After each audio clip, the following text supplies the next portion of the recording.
వందే మాత్రం. నేను మీ journalist Navata. Welcome to R political. పాకిస్తాన్లో కూర్చున్న ఓ గ్యాంగ్స్టర్ భారతదేశంలో 112 మందితో సంబంధాలు పెట్టుకున్నాడా?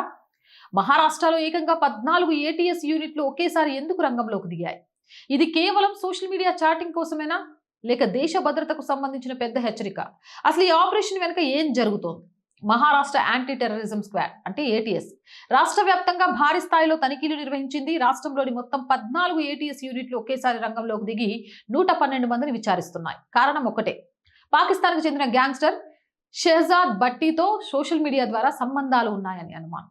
ఇది సాధారణ నేర విచారణ కాదు. ఇప్పుడు యుద్ధాలు కేవలం సరిహద్దుల్లో మాత్రమే జరగడం లేదు, సోషల్ మీడియా కూడా ఒక యుద్ధ రంగంగా మారింది. విదేశాల్లో కూర్చున్న నేర ముఠాలు, తీవ్రవాద అనుబంధ వ్యక్తులు ఫేస్బుక్, ఇన్స్టాగ్రామ్, టెలిగ్రామ్, వాట్సాప్ వంటి వేదికల ద్వారా యువతతో పరిచయాలు పెంచే ప్రయత్నాలు చేస్తున్నాయనే హెచ్చరికలు గతంలో కూడా వచ్చాయి. అసలు ఎవరి షెహజాద్ భట్టి అనుకుంటున్నారా?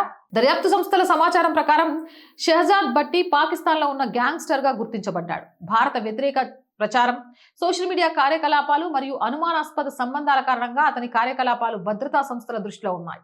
అయితే అతనితో సోషల్ మీడియాలో మాట్లాడిన ప్రతి వ్యక్తి నేరస్తుడే అని ఇప్పుడే చెప్పలేం. అందుకే ఏటీఎస్ ప్రస్తుతం విచారణ మాత్రమే చేస్తుంది. ఇప్పటి వరకు ఎవరిని అరెస్ట్ చేయలేదు. ఇక దర్యాప్తులో ప్రధానంగా 3 అంశాలపై దృష్టి పెట్టింది. ఈ 112 మందికి షెహజాద్ భట్టీతో ఉన్న సంబంధాల స్వరూపం ఏంటి? కేవలం సోషల్ మీడియా చాటింగ్ మాత్రమే జరిగిందా, లేదా భారతీయ యువతను ప్రభావితం చేసే ప్రయత్నాలు, తీవ్రవాద భావజాలం లేదా ఇతర అక్రమ కార్యకలాపాలకు ప్రేరేపించే ప్రయత్నాలు జరిగాయా?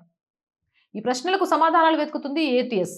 ఇది ఎందుకు కీలకమంటే, ఈ రోజుల్లో దేశ భద్రతకు ముప్పు ఎప్పుడు ఆయుధాలతోనే రావాల్సిన అవసరం లేదు. సోషల్ మీడియా ద్వారా తప్పుడు ప్రచారం, విద్వేష భావజాలం, విదేశీ ప్రచారం, అలాగే విదేశీ ప్రభావం, ఆన్లైన్ రాడికలైజేషన్ వంటి అంశాలు కూడా భద్రతా సంస్థలకు పెద్ద సవాళ్లుగా మారాయి. అందుకే ఇలాంటి సంబంధాలను ప్రారంభ దశలోనే పరిశీలించడం అవసరమని అధికారులు భావిస్తున్నారు. ప్రస్తుతం ఇది దర్యాప్తు దశలో ఉన్న కేసు. ఇప్పటి వరకు ఏటీఎస్ ఎలాంటి అరెస్టులు చేయలేదు. ఈ 112 మందిపై ఎలాంటి నేరం రుజువు కాలేదు. కానీ ఒక విషయం మాత్రం స్పష్టంగా కనిపిస్తోంది. భారత భద్రతా సంస్థలు ఇప్పుడు కేవలం సరిహద్దుల్లోనే కాదు, సోషల్ మీడియాను కూడా అత్యంత అప్రమత్తంగా గమనిస్తున్నాయి. రాబోయే రోజుల్లో ఏటీఎస్ దర్యాప్తులో మరిన్ని వివరాలు వెలుగులోకి వచ్చే అవకాశం ఉంది. అప్పటి వరకు అధికారిక సమాచారం కోసం వేచి చూడాలి. జై హింద్, జై భారత్. అండ్ నేను రోజు చెప్తుందేనండి, R group of channels, R voice, R political, R Sanskriti channels ని వెంటనే సబ్స్క్రైబ్ చేయండి. కంటెంట్ బాగుంది అనిపిస్తే లైక్ చేయండి, షేర్ చేయండి. అండ్ ఆర్థికంగా ఆర్ వాయిస్ కి మీ చేయూత చాలా చాలా అవసరం. మీ చేయూత వల్ల మాత్రమే ఈ రోజు ఈ ఛానల్ నడుస్తుంది.